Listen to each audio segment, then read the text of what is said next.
Hey, what's up, y'all? Shawn Reacts is in the building. Shawn Reacts is in the building. I repeat, Shawn Reacts is in the building.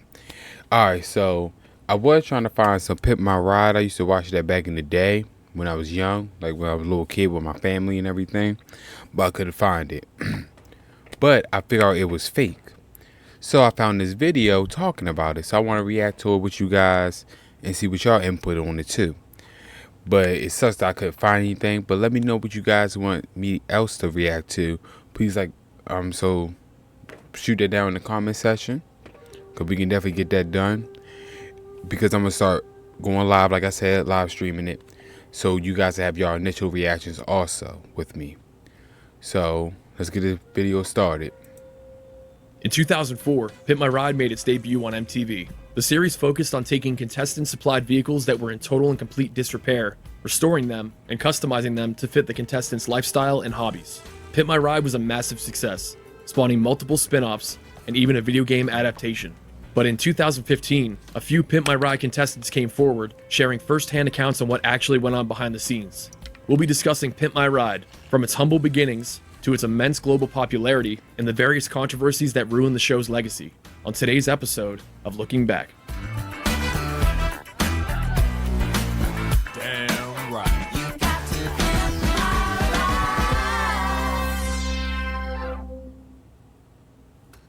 Before I even begin to talk about Pimp My Ride, we have to discuss just where the world was culturally during the time of the show's release.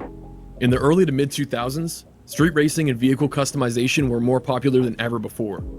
Now, it would be unfair to— On God, yo, back in like 2000, 2001, like 2000 to like 2008 or so, it was a lot of popular things in the cars, like customizations and stuff. So I see why. That's wild though, because that is true. to point at one specific product or franchise as the inspiration for an entire movement, but the Fast and the Furious was undoubtedly a huge influence for a lot of people during that era. And while it definitely wasn't the first display of street racing on the big screen, not by a long shot, the Fast and the Furious showcased countless vehicles with insane visual modifications and performance upgrades, racing through the streets of Los Angeles. That's right, the Fast and the Furious movies used to be about driving on an actual street, not in space. Nonetheless, it wasn't long before street racing— That's why I went down of not liking Fast and the Furious no more, man, because they made it like they made way too many movies. I think they should have ended after Fast 6 with when Paul Walker passed away and his brother was playing the rest of him with his body and stuff, and they put Paul Walker's face on it. I think that should have been the very last movie. That was like the perfect ending to the franchise, in my opinion. culture and heavily customized vehicles made their way into nearly every form of media. I was a huge fan of the Need for Speed games when I was a kid. Hot Pursuit was great, but my mind was absolutely blown when I first heard about Need for Speed Underground. For me, and I'd imagine a lot of other people from my generation, this was my introduction to the world of import tuners and modified vehicles. Not to mention, there was an entire brand of vehicles, being Scion, a division of Toyota that launched in 2003, which was built upon the massive popularity of import tuners and car customization, offering hundreds of different visual and performance modifications to the consumer directly from the dealership. Wait, what was this video about again? Oh yeah, Pimp My Ride premiered on Thursday, March 4th, 2004, at 10:30 p.m. Eastern Standard Time. The show opened up by immediately introducing the audience to its host, Exhibit, who at this point was already an established name in the world of hip-hop and had recently appeared in movies such as The Wash and the massively successful 8 Mile. But Exhibit had yet to host a reality TV show, let alone any TV show, so no one really knew. Yo, I remember back in 2000, yo, that shit they used to say them outfits were lit, yo, like was popping with them big ass pants and them big ass shirts and the tracksuits. Man, I remember I used to wear something like that back then when I was young. Like, I really thought I was, like, cool. But now everybody wearing, like, tight clothes and shit now. Time really has changed. Knew what to expect from him as the face of this new series. The pilot episode would lay the groundwork for the entire show, because the format was basically the same throughout Pimp My Ride's multi-season run, always starting out with a short anecdote from Exhibit. Always had a love affair with cars. Big ones, fast ones, especially expensive ones. Cause I'm your boy X to the Z Exhibit. Which led into a quick description about the contestant's vehicle. Unfortunately for my man Wyatt, I don't think it's possible to have any kind of affair with his 1988 Daihatsu Hijack. followed by what would become one of the most recognizable slogans in reality TV history. But that's all about to change, because he has no idea I'm about to pimp his ride. Followed by the even more recognizable theme song, which I've honestly had stuck in my head for weeks while working on this video. So you want to be a player, but your wheels ain't flying. The contestant would then give the audience a quick rundown of their vehicle, discuss their situation in life, and basically provide a case for why they deserve to have their ride pimped. Followed by a quick testimonial from the contestant's family and friends, which on one episode happened to be the actress and comedian Tiffany Haddish. But finally, the contestant would deliver the show's signature line. Tiffany Haddish was young as hell. Please, MTV, pimp my ride. What comes next was honestly always my favorite part of the show, in which Exhibit would approach the contestant's home and do a quick look over of the vehicle. This is where Exhibit proved to the audience that he was the perfect choice as the host for Pimp My Ride, because he had the ability to crack jokes about the contestant's vehicle without coming across as like snobby or mean-spirited. In the first season, he definitely seemed a bit more reserved, but he really hit his stride by season 2. Pedophile, start your engines.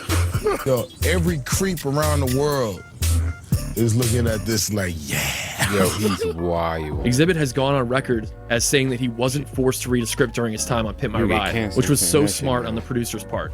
Because if he had been forced to read lines and hadn't been able to contribute to the show comedically, I probably wouldn't be talking about Pimp My Ride almost 15 years after it ended.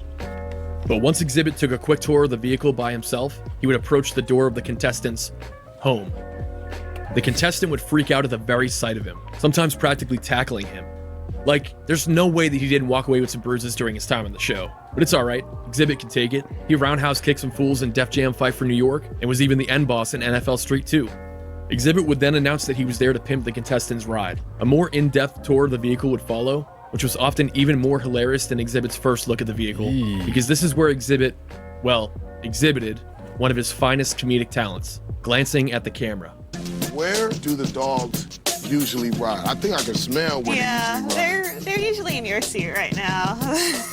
Or in the back seat. Exhibit would then drive the contestant's vehicle to West Coast Customs, or in later seasons, Galpin Autosports, where a team of mechanics and specialists would discuss what would be done to the vehicle in question, based on the owner's personality, hobbies, or career. A majority of these guys hadn't been on camera prior to Pimp My Ride, so the amount of charisma they had on camera is pretty impressive, specifically during the actual work portions. The segment filmed around the table was always a little bit hard to watch, because, unsurprisingly, a former production staffer for Pimp My Ride confirmed in a Reddit Ask Me Anything thread that the show's producers would feed lines to the shop guys during that portion of the episode, so it makes sense that it didn't really feel too organic. The next several minutes would showcase the actual pimping. To be honest, so that's why they felt so stiff on the show. Like, back looking at it from a perspective, like when I was real young, like when I first watched it, it didn't sound like Exhibit at all. Now I'm thinking about it, like you could tell he was more organic into the show, but with the mechanics, you could tell they were like, they had lines, because it's a difference when you got lines and when you don't, because you could tell different organically, like he said. But like, say for example, I give you, say, hey, I like cats or whatever, but you get a script, I like cats. You'll sound like that. You'll sound like you're a robot. That's the funny part about it.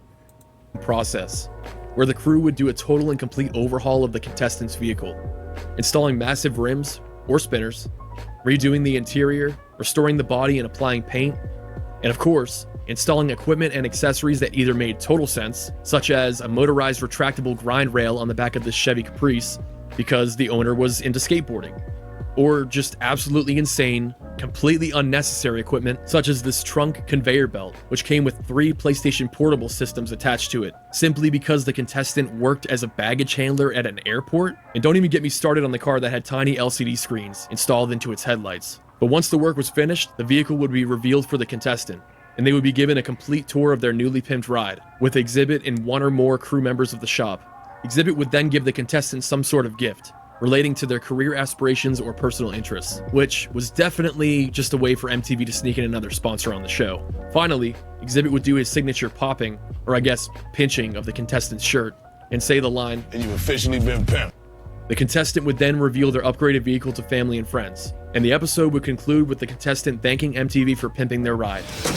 Thanks, MTV, for pimping my ride. Big MTV for Pimp My Ride. Like I said, that was the general format for every single one of the show's 73 episodes. And it worked. Pimp My Ride. Now I wonder if that's how far they drive and they gotta drive right back and give the car back to them.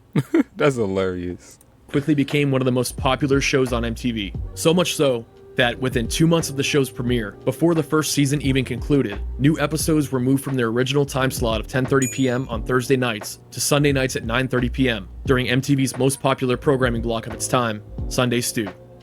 With Pimp My Ride, MTV clearly had a winner on their hands, and they took full advantage, broadcasting the show to over 180 countries around the world, which at one point apparently made Exhibit more recognizable than the Pope. Like one of those things, it was like, at one point I was more recognizable than the Pope. When was the moment you realized that it was that global? When soccer moms that don't give a about Exhibit, the rapper, coming up to me and wherever I am talking about Pimp My Ride. And I believe it, because there was a point in time where you couldn't turn on MTV, let alone any TV channel, without seeing his face. I got this white delivery truck downstairs. It's kind of nasty. No, I'm not. What could you do? So really, you can't pick Yo, my look at The Rock, though. Well, of course you do it on TV. What am I doing, man? International versions of the series were also developed, such as Pimp My Ride UK and the Indonesia-based Pimp My Car, along with shows like Pimp My Wheels in Italy, which mostly focused on scooters, Pimp My Bicycle, based out of Germany, and no, I'm not kidding, this was actually a real show, despite the Whoa. I never knew about Pimp My Wheel is in Pimp My for scooters, and I never knew about that. That's wild. Yo, I never knew about stuff that sold that format because Pimp My Ride was so popular in America. That's wild. That's kind of interesting. That's different. fact that German viewers legitimately thought that it was meant to be a comedic parody of Pimp My Ride. The Netherlands-based Pimp My Room, which is pretty self-explanatory. There weren't necessarily any official spin-offs of Pimp My Ride developed for United States audiences, but MTV's sister channel, CMT, produced a show called Trick My Truck, focusing solely on big rigs. There was also Pimp My Ride International, hosted by Lil Jon and Fat Joe, which was filmed in several parts of Europe, where it also made its debut, but the show did air in the form of reruns on MTV2 in the United States. But now that we've celebrated all of the things that made Pimp My Ride so great, it's time to dig into some of the more controversial aspects of the series.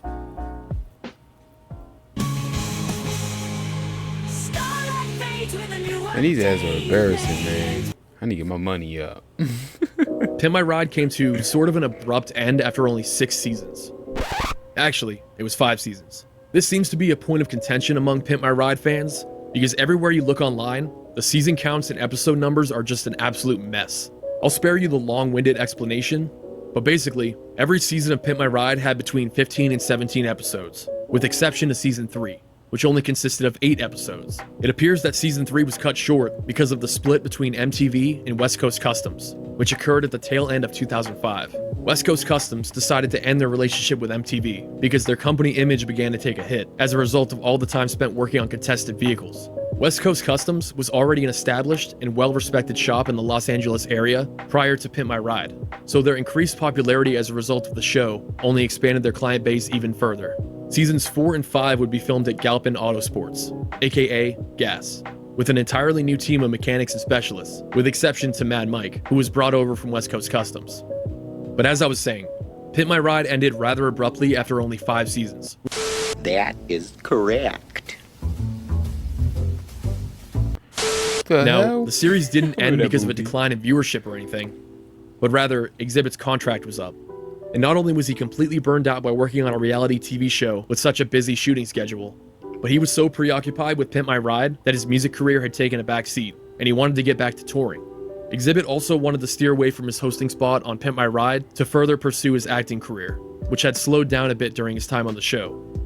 Now, you might be asking, why didn't MTV just hire a new host and continue Pimp My Ride without Exhibit? Out of the 73 Pimp My Ride episodes produced for MTV in the US, Exhibit hosted 72 of them, with the rapper Chamillionaire standing in as a guest host on one episode. Yo, I remember that episode with Chamillionaire. Yo, I ain't hear about Chamillionaire in years, yo. Oh my God, that's wild. That man Exhibit hosted 72 out of the 73 episodes. He a beast for that, man. Exhibit trying to make that money. I ain't gonna cap. That's why. During the show's 5th and final season. During his interview with The Breakfast Club, Exhibit explained that this episode, Season 5, Episode 9, titled Jonathan's 1991 Honda CRX, was actually the final Pimp My Ride episode to be filmed. Long story short, this episode was a bit more costly than the usual installment of Pimp My Ride, because it was a promotional tie-in for the upcoming film Fantastic Four: Rise of the Silver Surfer. And because of that, Exhibit, who was in Europe at the time for a concert tour, agreed to fly back and host the episode, but only if the production company agreed to pay him $1 million. Ultimately, they didn't come to an agreement, and Chamillionaire was brought in to host the episode. And Chamillionaire did a pretty decent job. I mean, he did say the word urine way too many times. True story, I used to ride around Houston, Texas, working for a medical lab, and used to pick up urine samples in a Honda CRX. Yo, what are you doing with this urine in the backseat? I'm delivering urine to my job. You know, this hatch opens up so wide that you can easily put your urine samples in the back. I never spilled any urine in the back of the car because we had a biodegradable cooler, and the cooler was to keep the urine cool because they say urine has to stay cool. Am I talking too much about urine? But other than that, so he he was is talking fine. about piss. It's kind of hard to judge his hosting abilities based on one episode, so I don't know if he would have been an adequate replacement for Exhibit. And I mentioned earlier that Pimp My Ride International also aired in the US, with Lil Jon and Fat Joe hosting the show. Lil Jon was, definitely something. Don't get me wrong. I laugh every time I hear him scream, Yeah! Yeah! I'm dead. but if you had to hear that multiple times per episode, it would probably get old pretty quick.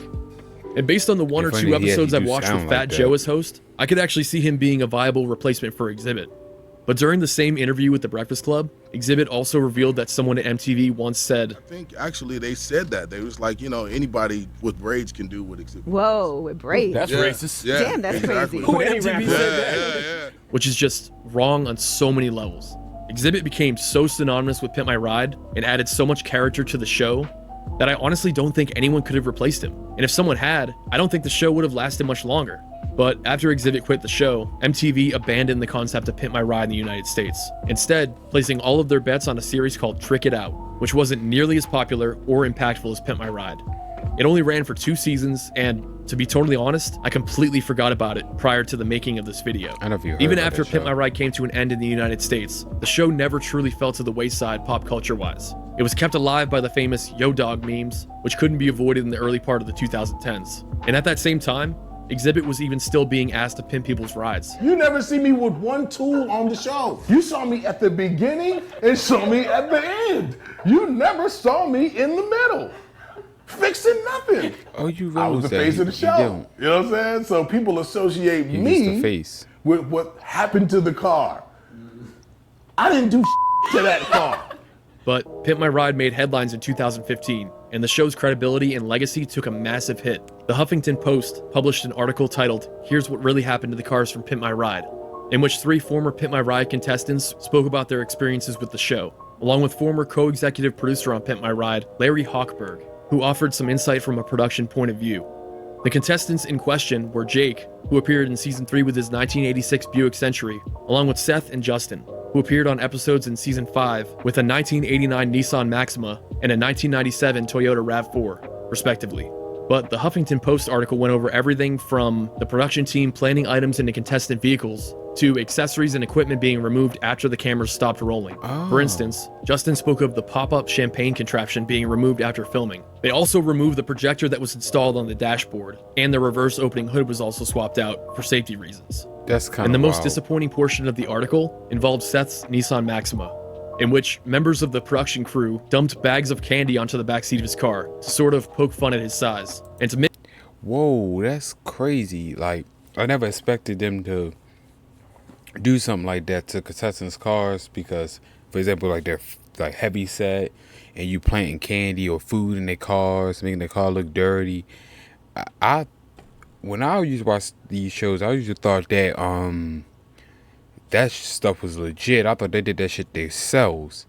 I never expected them to plant stuff like that to make the show look more like, you know, popping or whatever. That doesn't make any sense to me. That's weird. And them removing stuff, that's kind of sucks ass.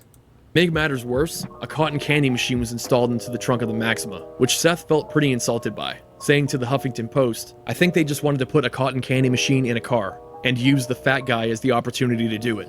And before you knew it, nearly every major entertainment news outlet had published their own story, using this article as a reference, with clickbait-heavy titles such as "Show was nearly entirely fake" and "Pimp My Ride lied." Obviously, seeing as Pimp My Ride was a reality TV show, a lot of what you saw was influenced through writing or off-camera coaching by one or more producers. It's just the nature of reality TV. But when it comes to Pimp My Ride, what exactly was fake and what was real? I know that shit kind of hurt him though. They had to take all that shit away. Starting with the contestant audition portion of the episode, it turns out that some of the vehicle damage shown was done on purpose to make the vehicle look worse.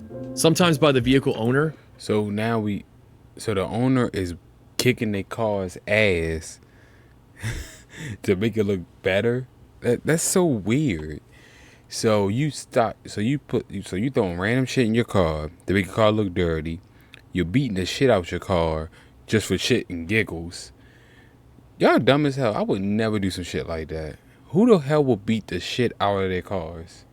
I would never imagine the day of me hearing, the contestants do that to their settlement. The cars look worse. Like, who the fuck beats their car like that?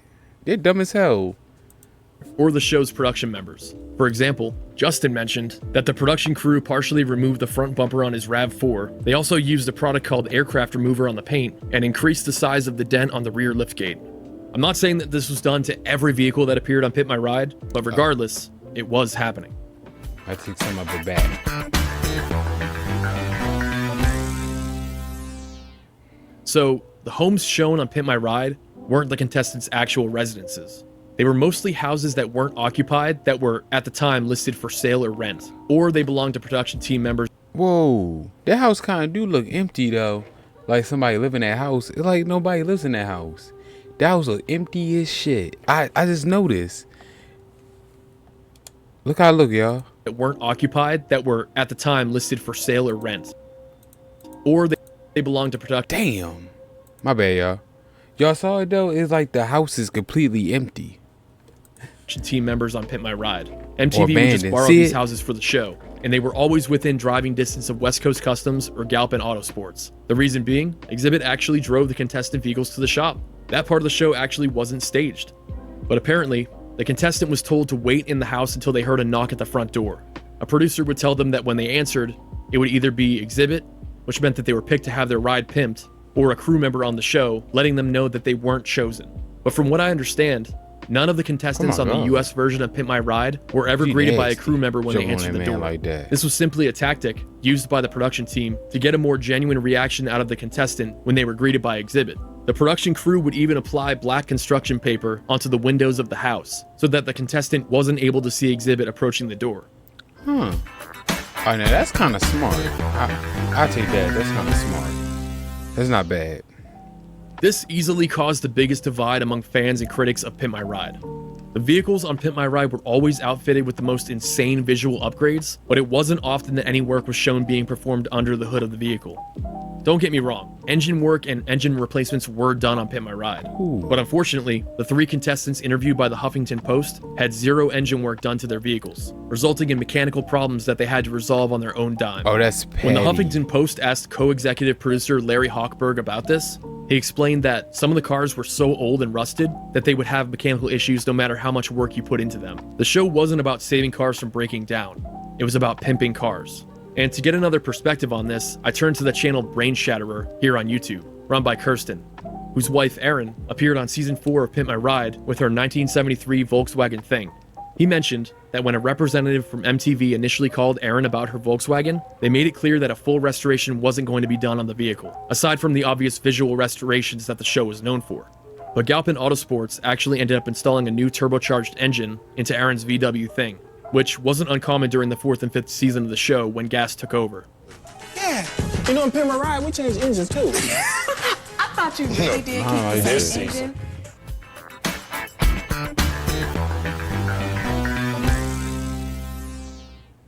Pimp My Ride always made it seem like the work being done on these cars only took a few days, which was far from the truth. Now, in all fairness, none of the guys in the shop or Exhibit ever mentioned a time frame in which the vehicle would be completed. But right before the vehicle was revealed to the contestant, without fail, a clip would always be shown of the shop crew finishing up their work in a timely manner, which kind of gave you the impression as the viewer that it took a lot less time than the actual time frame, which, based on several contestant testimonials, was actually 5 to 7 months. Obviously, with a show that relies on contestant-supplied vehicles, they aren't going to reveal that it takes months for the work to be completed. That would immediately turn people off from wanting to audition for the show. But honestly, with the amount of work they put in, and the number of vehicles they worked on per season, that time frame really isn't that bad.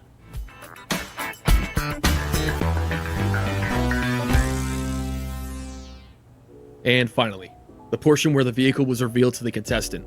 Do you remember how much the contestant would freak out when they saw their newly pimped vehicle? It would be stupid to say that every single contestant faked their reaction, because I totally understand their excitement. But Jake shared that when his Buick was revealed, his initial reaction was just standing there saying, "Holy f***." Apparently, that wasn't good enough, because Big Dane, accessory specialist at West Coast Customs, reportedly put his arm around Jake, walked him around the shop for several minutes and said, "Listen, we put a lot of work into this. We expect you to be a little more f***ing enthusiastic." Which oh wow, I never knew. That's wild. Damn, they dragged dude. Talked over 10 minutes like they said. That's wild. And say be more fucking enthusiastic. That's crazy. Like that's kind of some ignorant shit though. But you can tell he's faking it. Look how he's looking. You can tell he's faking it. Look. I totally believe. Because the reaction that they used on the show is so over the top and clearly exaggerated for the camera. Look how fake that shit Clearly, looks. the reaction segment required multiple takes, but obviously, the final product is heavily edited. So it would be really unfair to label Pimp My Ride as fake. Reality TV, especially in the modern age, is always exaggerated or set up in some way. At the end of the day, Pimp My Ride is still just as enjoyable as it always was. But like all reality TV, should be looked at with a bit of skepticism. Thank you for watching today's y'all, I want to end this video here. Man, it was a pretty good reaction video.